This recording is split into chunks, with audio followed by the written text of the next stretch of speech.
She just found the song Every Day by Carly Commando that she discovered from a Simpsons episode.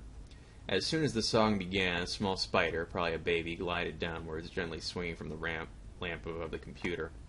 The spider stopped in the center of the rectangle YouTube that was listing the song's name and artist. She breathed in the music, staring at the small spider that was dangling in front of the screen.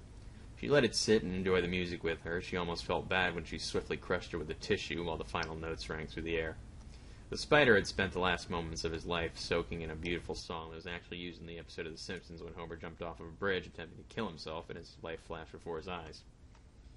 Everyone has killed some spiders in their lives and never felt bad. I mean, why should they? They're only insects that you share the world with. You'll never speak with them or bond with them. They're just there.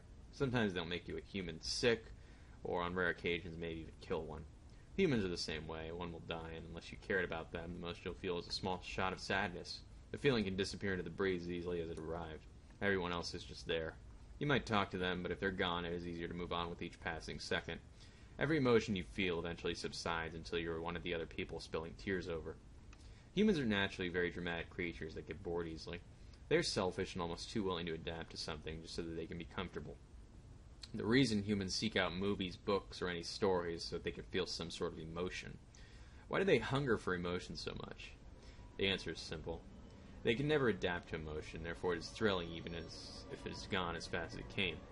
Emotion is very similar to a memory. It's there and then it's not. You'll always know what it was like, but it fades more and more for every moment that it passes. Death is beautiful.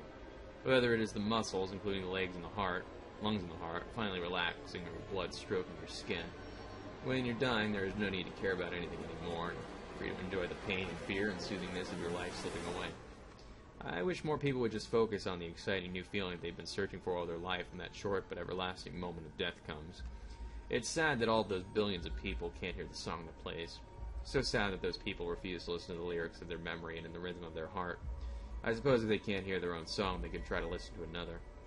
I am not a human. I sound human and can act human, but I'm not a human. I cannot die. I can fall asleep and be almost completely repaired by the time I wake. Much like a character from a video game, but I cannot die. After a person's body has died, they'll be trapped on the earth until they realize they could have gone all along. Some might be trapped on earth for a while longer as punishment, but they'll eventually fade away to be reincarnated until their soul is finally allowed to be completely free in a place overflowing with beauty and dry of boredom. I only look like whatever I want someone to see me as. I have a true form, but is incomprehensible to anything other than something like myself. I usually allow humans to see me as a young gray cat with medium length, shaggy yet soft fur, big amber eyes, and a crooked tail. You might be wondering by now how I know so much about death and when I myself cannot die. Well, my task here on Earth is to take the souls that are ready to go to the beautiful place. When my soul was first born, I instinctively knew how to carry out my task, like how a human or other animal instinctively knows how to breathe. I am with every one of my victims as they die. I am the cause of death. Death isn't a thing, though. It's a goodbye. The human definition of death is wrong. Death is not the end of something, but the beginning. At first, my favorite part was getting a glimpse of what the beautiful place whenever I would take another soul there. It would help let the awful feeling of pain, fear, and abnormality drift away.